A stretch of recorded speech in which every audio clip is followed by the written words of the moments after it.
भिंडी के भय नंद लाल, टमाटर लाल खुशियाँ मनावे। भिंडी के भय नंद लाल, टमाटर लाल खुशियाँ मनावे। मूली ससुर जी देवता मनावे, मूली ससुर जी देवता मनावे।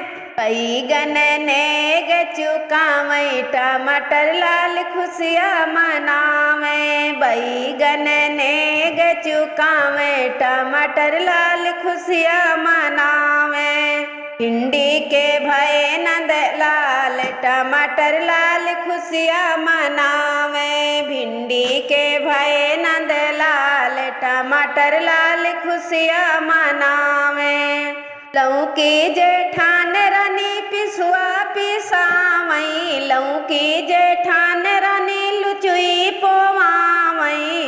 बैगन नेग चुकावई, टमाटर लाल खुशियाँ मनावे। बैगन नेग चुकावई, टमाटर लाल खुशियाँ मनावे। भिंडी के भय नंद लाल, टमाटर लाल खुशियाँ मनावे। भिंडी के भय नंद लाल, टमाटर लाल खुशियाँ मनावे। मिर्ची ननद रानी कजला लगावई, मिर्ची ननद रानी कजला लगावई। बैगन नेग चुकावई, टमाटर लाल खुशियाँ मनावे। बैगन नेग चुकावई, टमाटर लाल खुशियाँ मनावे।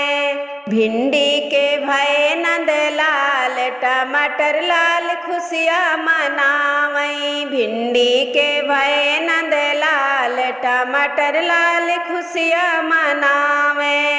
कद्दू देवरे राजा बंसी बजावई, कद्दू देवरे राजा बंसी बजावई।